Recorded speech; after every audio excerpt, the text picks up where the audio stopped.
Podcast నచ్చితే share చేయండి, like చేయండి, సబ్స్క్రైబ్ చేయండి, ఫాలో అవ్వండి.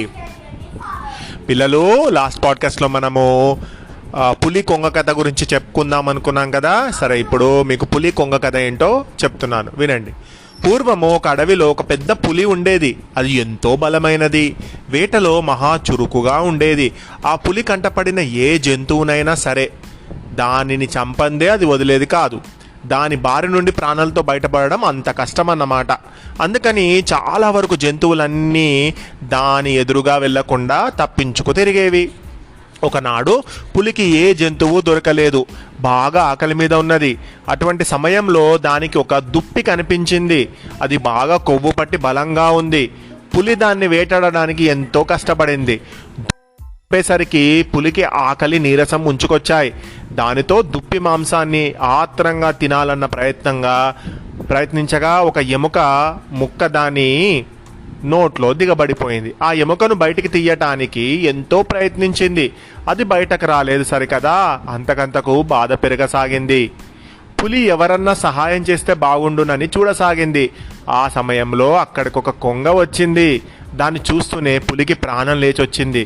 కొంగ ముక్కు పొడుగ్గా ఉంటుంది కదా, ఆ ముక్కుతో దాని నోట్లో ఉన్న ఎముకను, అడ్డంగా పడ్డ ఎముకను ఎంతో సులువుగా తీయగలదు అనుకొని, కొంగ బావా, నీకు పుణ్యం ఉంటుంది, నా నోట్లో ఎముక చిక్కుకుపోయింది, కాస్తంత దాన్ని తీసి నువ్వు పుణ్యం కట్టుకోవా ప్లీజ్ అంటూ బతిమలాడింది. అడవికి రాజైన పులి అంతటిది తనని బ్రతిమాలడంతో కొంగ కాదనలేకపోయింది. పులి నోట్లో తన పొడవైన ముక్కును దూర్చి దాని నోట్లోని ఎముకను బయటికి లాగింది. పులి కొంగని ఎంతో పొగిడి కృతజ్ఞతలు చెప్పుకుంది. ఆ రోజు నుంచి ఆ రెండు స్నేహితులయ్యాయి. కొంతకాలం గడిచింది. ఒకరోజు పులికి మళ్ళీ ఆహారం దొరకలేదు. బాగా ఆకలిగా ఉంది. దానికి సాయంత్రం అయ్యేసరికి నీరసం వచ్చేసింది. ఇక ఆకలికి తాళలేకపోయింది. వెంటనే ఆహారం తీసుకోకపోతే ఇక నేను చనిపోతాను కావచ్చు అని అనుకుంది. వెంటనే ఆ సమయంలో దానికి కొంగ గుర్తుకొచ్చింది. కొంగను చంపి తింటే దాని ఆకలి తీరుతుంది అని అనుకుంది. ఇక ఆ రెండిటి మధ్యనున్న స్నేహం మర్చిపోయింది. గతంలో లాగా పులి నోట్లో ఎముక గుచ్చుకున్నట్లు నటిస్తూ కొంగ దగ్గరకు వెళ్ళి, ఓ కొంగ బావా, మళ్ళీ నా నోట్లో ఎముక గుచ్చుకుంది, కాస్త దాన్ని నువ్వు బయటికి తీయవా, తీసి పుణ్యం కట్టుకో ప్లీజ్ అని అడిగింది. పాపం పులి స్నేహితురాలే కదా అని అనుకున్నటువంటి కొంగ సరేనంటూ దాని నోట్లో తలదూర్చింది. ఇంకేముంది, పులి దాని మెడ కొరికి చంపి హాయిగా తిన్నది.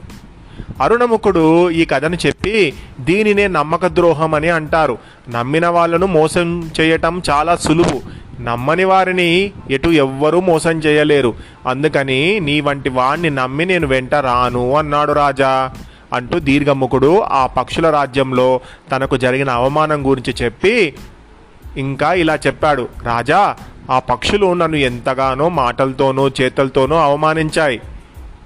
నేను ఎంతటి వీరుడినైనా ఒంటరివాడినయ్యాను. ప్రాణాల మీద తీపితో పారిపోయి వచ్చి మన రాజ్యాన్ని అవమానపరిచే విధంగా చెయ్యలేదు. చిత్రపర్ణుడు అంటే ఆ చిలుక అరుణముఖుడిని చిలుకను దూతగా పోతున్నాడు. అతనికంటే ముందు అక్కడ జరిగిన విశేషాలను మీకు చెప్పడం నా ధర్మం. అందుకే ప్రాణాలతో వచ్చాను. లేకుంటే నాకు జరిగిన అవమానానికి మన రాజ్యంలోకి రాకుండా సరిహద్దులోనే నేను చనిపోయి ఉండేవాడిని అని ఎంతో ఆవేశంగా చెప్పాడు.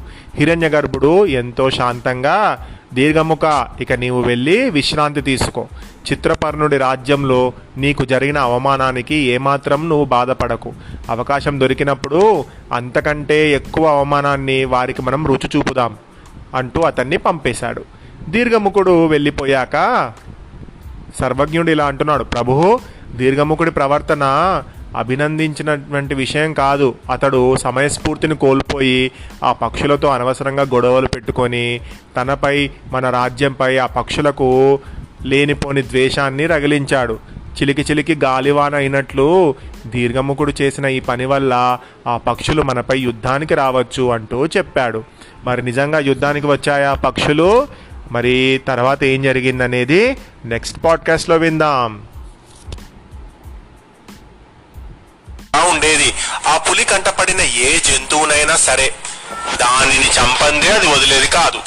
దాని బారి నుండి ప్రాణాలతో బయటపడడం అంత కష్టం అన్నమాట. అందుకని చాలా వరకు జంతువులన్నీ దాని ఎదురుగా వెళ్లకుండా తప్పించుకు తిరిగేవి.